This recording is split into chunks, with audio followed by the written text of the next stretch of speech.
Hello दोस्तों, स्वागत है आपका एक नए क्लास में। नेक्स्ट क्लास से आप लोगों ने 5.2 के इंट्रोडक्शन में फॉर्मूलों के बारे में पढ़े हुए थे कि trigonometric function, inverse trigonometric function, logarithmic function के बारे में पढ़े हुए थे आप। तो आज की क्लास में हम 5.2 के इंट्रोडक्शन में अलजेब्रा डेरिवेटिव को पढ़ने वाले हैं। ठीक है, क्या पढ़ने वाले हैं? अलजेब्रा डेरिवेटिव के बारे में पढ़ने वाले हैं। तो आपको ऐसा भी फलन मिल सकता है कि फलन के साथ में कोई कांस्टेंट जुड़ के आएगा, और तो उसका डेरिवेटिव आप किस प्रकार से करेंगे। ठीक है, तो आपको फलन दे दिया जाएगा और उसके साथ में आपको कोई एक कांस्टेंट नंबर, अचर संख्या जुड़ के आ सकती है, तो उसका डेरिवेटिव आप किस प्रकार से ज्ञात करेंगे। आइए चलते हैं, देखते हैं किस प्रकार से करेंगे। तो आपको कोई फलन दे दिया जाएगा ddx, और उसके साथ में कोई कांस्टेंट जुड़ के आएगा। ये आपका फलन हो गया, ये आपका क्या हो गया? फलन हो गया। और फलन के साथ में देखिए आपका एक कांस्टेंट जुड़ के आया हुआ है k। इसको क्या बोलेंगे? कांस्टेंट बोलेंगे। तो इसका डेरिवेटिव आप किस प्रकार से निकाला करेंगे। ठीक है, तो इसका डेरिवेटिव आप जब भी निकाला करेंगे इस प्रकार के फंक्शन का कि फंक्शन दे दिया जाए और फंक्शन के साथ में आपका कोई कांस्टेंट नंबर जुड़ के आएगा। तो जब भी आप इस प्रकार के क्वेश्चन का डेरिवेटिव निकालेंगे, फलन का डेरिवेटिव निकालेंगे, तो क्या करेंगे? जो फलन में कांस्टेंट जुड़ के आया हुआ है तो उस कांस्टेंट को क्या कर लेंगे? हम बाहर कर लेंगे। उस कांस्टेंट को हमने पहले लिख लिया, और ddx f of x, उस जो फलन दिया गया है उसका हम डेरिवेटिव कर दिया करेंगे। जो कांस्टेंट जुड़ के आया हुआ है उस कांस्टेंट को हम बाहर कर लेंगे। लेकिन आपने पिछली क्लास में पढ़ा हुआ है कि कांस्टेंट का नंबर क्या होता है? कांस्टेंट का डेरिवेटिव 0 होता है। लेकिन इस स्थिति में जब आपका फलन दिया जाए और फलन के साथ में कांस्टेंट जुड़ के आएगा, तो आप इस कांस्टेंट नंबर का डेरिवेटिव 0 नहीं करेंगे। क्यों नहीं करेंगे? क्योंकि ये अकेले नहीं, जब भी आपको फलन दिया जाए और उसके साथ में आपको कांस्टेंट जुड़ के आए, तो आप इस कांस्टेंट का डेरिवेटिव 0 नहीं करेंगे। जब आपको कांस्टेंट अकेले मिल जाया करे, किसी फलन के साथ में ना मिला करे, तो आप इस कांस्टेंट का डेरिवेटिव 0 कर सकते हैं। लेकिन अभी इस स्थिति में क्या है कि हमारा कांस्टेंट क्या है? फलन के साथ में है, तो हम इस कांस्टेंट को अपना बाहर कर लेंगे और जो आपका फलन दिया रहेगा उसका डेरिवेटिव कर दिया करेंगे। ठीक है, इस प्रकार से। तो हमने देखिए कांस्टेंट को बाहर कर लिया और जो आपका फलन दिया गया है उसका हमने डेरिवेटिव कर दिया, ddx इसमें लगा दिया। तो हमने k को लिखा, और f of x का डेरिवेटिव क्या होता है? f of x का डेरिवेटिव होता है f डैश x होता है। ठीक है, ये होता है आपका। तो जब भी आप किसी भी फलन दिया जाए, आपको कांस्टेंट दिया जाए, तो आप उसका डेरिवेटिव इस प्रकार से निकाला करेंगे। ठीक है, हम आपको एक दो एग्जांपल के दिखाते हैं तो आपको अच्छे समझ में आ जाएगा। ठीक है, जैसे एग्जांपल हमने ले लिया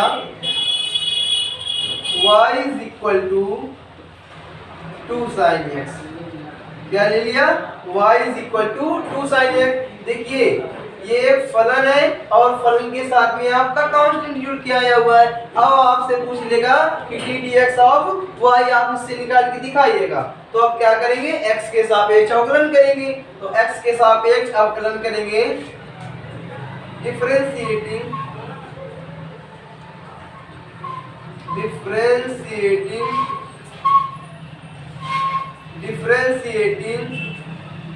ऑन बोथ साइड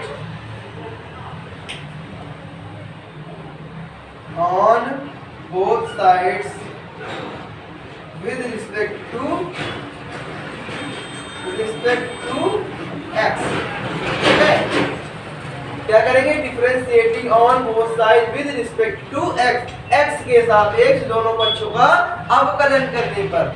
तो y का करेंगे तो d d x of y is equal to, अब देखिए इसमें क्या है, एक कांस्टेंट नंबर जुड़ के आया हुआ है और फलन के साथ में जुड़ के आया हुआ है। तो आप क्या करेंगे, इस जो कांस्टेंट दिया हुआ है इसका हम क्या कर लेंगे, इसको बाहर कर लेंगे। तो इसको हमने कर लिया बाहर और डेरिवेटिव किसका कर देंगे, उस फलन का कर देंगे जो फलन दिया हुआ है। ठीक है, तो डी डी एक्स और डेरिवेटिव किसमें लगा दिया, साइन एक्स का।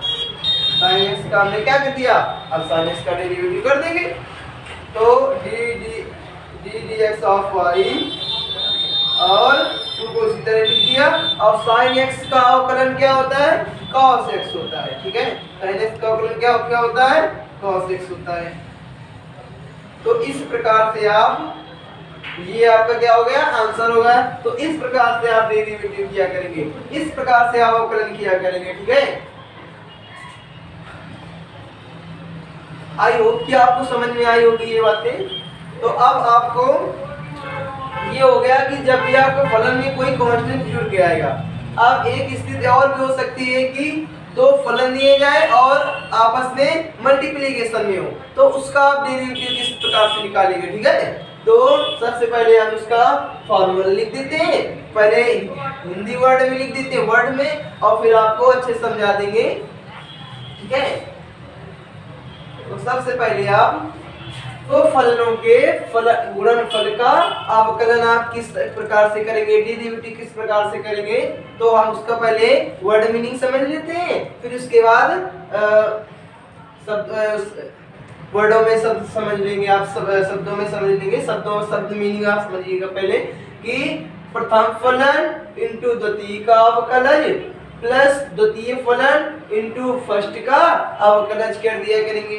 दो फलन जब आपको कॉम्बिनेशन में दे रहेंगे, मल्टीप्लिकेशन में दे रहेंगे, तो क्या करेंगे, प्रथम फलन, तो प्रथम फलन को आप उसी तरह लिख दिया करेंगे, मल्टीप्लाई द्वितीय फलन का अवकलज कर दिया करेंगे। जो आपका दूसरा फलन हुआ करेगा उसका आप अवकलज कर दिया करेंगे, डेरिवेटिव कर दिया करेंगे, फिर प्लस द्वितीय फलन को फिर उसी तरह लिख दिया करेंगे, फिर मल्टीप्लिकेशन, मल्टीप्लाई प्रथम फलन का अवकलज, और तो फिर क्या करेंगे, प्रथम फलन का पहले फलन का जो आपका पहला फलन होगा उसका आप डेरिवेटिव कर दिया करेंगे, अवकलज कर दिया करेंगे। देखिए जिस प्रकार से हम समझते हैं, जैसे D d x F of x, ये आपका एक पहला फलन हो गया, जी ऑफ एक्स, ये आपका हो गया दूसरा फलन हो गया। दिए गए दोनों फलन, देखिए एफ ऑफ एक्स भी फलन है और जी ऑफ एक्स भी एक फलन है, और दोनों फलन किसमें है, मल्टीप्लिकेशन में दिए गए हैं। तो हम क्या करेंगे, एक को मान लेंगे फर्स्ट मान लेंगे, तो हमने मान लिया, इसको मान लिया फर्स्ट मान लिया, इसको मान लेंगे आप सेकंड मान लेंगे। ठीक है, किसी को आप फर्स्ट से सेकंड मान सकते हैं। ठीक है, तो हमने एफ ऑफ एक्स को फर्स्ट मान लिया, जी ऑफ एक्स को सेकंड मान लिया। ठीक है, एनी प्रॉब्लम है व्यू, ठीक है, कोई बात नहीं। ठीक है, तो आप इस फार्मूले से आप किया करेंगे, तो क्या करेंगे, प्रथम फलन को क्या करेंगे, इसी प्रकार से लिख देंगे। तो हम एफ ऑफ एक्स को क्या करेंगे, इसी प्रकार से लिख देंगे। फिर क्या लिखा हुआ है, डी डी एक्स द्वितीय फलन का अवकलज, तो डी डी एक्स किसमें लगाएंगे, द्वितीय फलन में लगाएंगे, तो मल्टीप्लिकेशन और डी डी एक्स और द्वितीय फलन में डी डी एक्स लगाया, और फिर द्वितीय फलन का अवकलज कर डी डी एक्स किसमें लगा दिया, जी ऑफ एक्स में लगा दिया। ठीक है, फिर आगे क्या लिखा हुआ है, प्लस, तो प्लस लगा दिया। फिर द्वितीय फलन, तो द्वितीय फलन को फिर इसी तरह लिख देंगे, इसी तरह, तो हमने द्वितीय फलन को इसी तरह लिख दिया। फिर मल्टीप्लिकेशन डी डी एक्स प्रथम फलन का अवकलज, तो जो पहला फलन है आपका इसका आप अवकलज कर देंगे, तो d d x F of x, प्रथम फलन का क्या किया आपने, अवकलज कर दिया। देखिए फिर आप इसको सॉल्व कर दिया करेंगे, f of x d d x g of x, तो जी ऑफ एक्स का अवकलज क्या होता है, जी डैश एक्स होता है। फिर positive plus g of x को इसी तरह लिख देंगे और एफ ऑफ एक्स का अवकलन क्या होगा, एफ डैश एक्स होगा। ठीक है, इस तरह से आप क्वेश्चन को हल किया करेंगे। जब भी आपको कोई क्वेश्चन दिया रहेगा तो आप इस तरह से सॉल्व किया करेंगे। ठीक है, आई होप कि आपको ये बातें समझ में आई होगी। आपको जब हम एग्जाम्पल बताएंगे तो आपको और अच्छे से क्लियर हो जाएगा। ठीक है, तो आप ये अच्छे से समझिएगा, हम आपको एक एग्जाम्पल देके दिखाते हैं। ठीक है, आपको समझ में आ ही जाएगा, यकीन मानिए आपको समझ में आ ही जाएगा। ठीक है, आप थोड़ा सा अच्छे से ध्यान से पढ़े। ठीक है, देखिए हम आपको एक क्वेश्चन देते हैं जैसे कि cos x और मल्टीप्लिकेशन sin x। ये आपको दोनों देखिए, ये भी फलन है और ये भी एक फलन है और दोनों फलन किसमें है, मल्टीप्लिकेशन में दिए गए हैं। ठीक है, दोनों फलन किसमें है, मल्टीप्लिकेशन में, गुणा में दिए गए हैं। देखिए तो फार्मूला आपका कौन सा लगेगा, गुणनफल का प्रोडक्ट रूल लगेगा, आपका गुणनफल वाला नियम लगेगा। तो हम x के सापेक्ष अवकलन करेंगे, x के सापेक्ष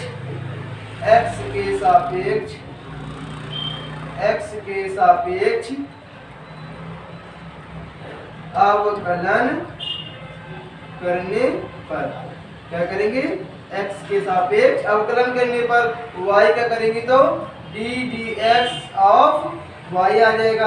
अब देखिए यहाँ पे कौन सा रूल लगेगा, आपका गुणनफल वाला रूल लग जाएगा कि नहीं लग जाएगा। देखिए ये भी फलन और दोनों फलन किसमें, गुणा में दिए गए हैं। तो हम एक को मान लेंगे फर्स्ट और एक को मान लेंगे सेकंड मान लेंगे। ठीक है, तो प्रथम फलन ये वाला रूल लगेगा, प्रथम फलन d dx और द्वितीय फलन का अवकलज प्लस द्वितीय फलन इनटू प्रथम फलन का अवकलज लग जाएगा।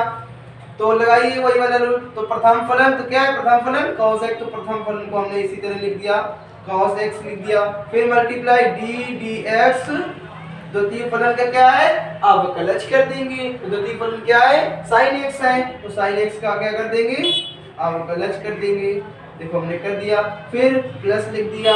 फिर क्या है, द्वितीय फलन, तो द्वितीय फलन को क्या है, उसी प्रकार से लिख देना है, आपको कुछ नहीं करना है, बस द्वितीय फलन। तो द्वितीय फलन क्या है, sin x है आपका, द्वितीय फलन को हमने क्या किया, इसी प्रकार से लिख दिया।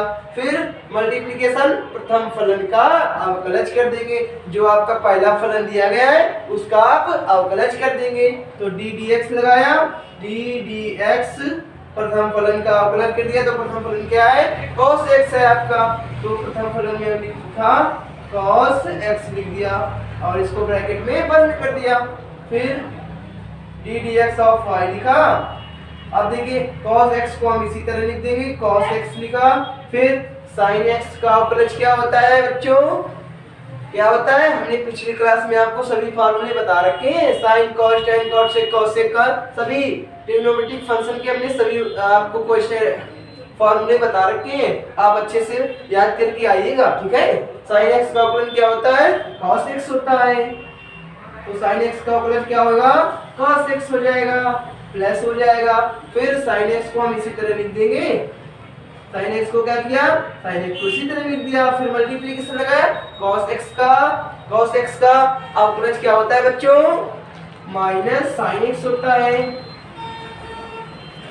फिर आप इसको सॉल्व कर दीजिएगा थोड़ा अच्छे से, d dx of y, cos x का cos x से मल्टीप्लाई करेंगे तो cos स्क्वायर x क्या आएगा, cos स्क्वायर x। फिर प्लस माइनस का गुणा, माइनस आ गया और साइन का साइन से गुणा कराएंगे तो साइन स्क्वायर x आ जाएगा आपका, साइन स्क्वायर x आ जाएगा आपका। तो ये आपका आंसर हो गया, आज से आप किया करेंगे। ठीक है, एनी प्रॉब्लम है भी बच्चों, ठीक है। तो इस प्रकार से आप दो फलों के गुणनफल के रूल को आप इस प्रकार से यूज करेंगे। ठीक है, आई होप कि आपको समझ में आया होगा। ठीक है, तो आज की क्लास में हम इतना ही रखते हैं और जो भी आपका थोड़ा बहुत बचा हुआ है, जो ये आपका रूल बता हुआ है, तो ये वाला रूल अब हम करते हैं नेक्स्ट क्लास में करेंगे। तो चलते हैं, मिलते हैं फिर अगली क्लास में। Thank you.